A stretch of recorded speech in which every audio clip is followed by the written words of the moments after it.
क्या आप जानते हैं कि दिल्ली का मेयर कौन है? क्या आप जानते हैं कि मुंबई का मेयर कौन है, या फिर चेन्नई या बेंगलुरु का मेयर कौन है?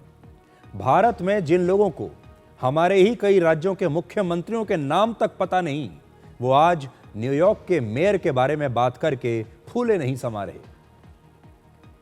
आज भारत ही नहीं, पूरी दुनिया में एक ही नाम की चर्चा हो रही है, और वो है 34 साल के ज़ोहरान ममदानी, जिन्होंने न्यूयॉर्क शहर के मेयर का चुनाव जीत लिया है और अब वो न्यूयॉर्क के नए मेयर हैं।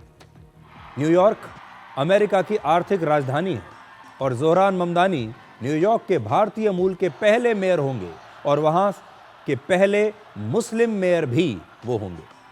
ममदानी जब न्यूयॉर्क के मेयर चुनाव में उतरे, उसी समय से वो लिबरल गैंग के मनपसंद पोस्टर बॉय बन गए थे, और अब उनकी जीत को भारत के साथ साथ पूरी दुनिया में ऐसे दिखाया जा रहा है जैसे ममदानी ने मेयर नहीं बल्कि अमेरिका का राष्ट्रपति पद का चुनाव ही जीत लिया हो।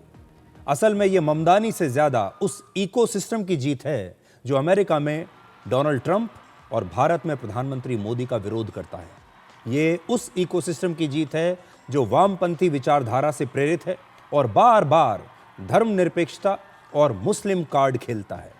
इस समय हमारे देश में बहुत सारे लोग सोच रहे हैं कि एक भारतवंशी, एक भारतीय मूल का युवा न्यूयॉर्क में मेयर बना है, चुनाव जीत गया है। हम सब के लिए ये गर्व की बात है। सही बात है, एक भारतीय मूल का व्यक्ति वहां तक पहुंचा है, वाकई में गर्व की बात है, हमें गर्व करना चाहिए। लेकिन एक समस्या भी है। ममदानी भारतीय मूल के तो हैं, लेकिन उनकी सोच भारत विरोधी है, और वो खास तौर पर भारत के चुने हुए, लोकतांत्रिक तरीके से चुने हुए प्रधानमंत्री मोदी की आलोचना के लिए जाने जाते हैं। ममदानी वो व्यक्ति हैं जो राम मंदिर, वक्फ कानून, CAA और कश्मीर के मुद्दे पर अक्सर भारत की आलोचना करते रहे हैं। वो ना राम मंदिर पर हमारे साथ खड़े थे, ना कश्मीर पर हमारे साथ खड़े थे, ना CAA जो कानून आया था उस पर हमारे साथ खड़े थे। और ममदानी ने अपने पहले ही भाषण में भारत के पूर्व प्रधानमंत्री जवाहरलाल नेहरू का जिक्र किया है।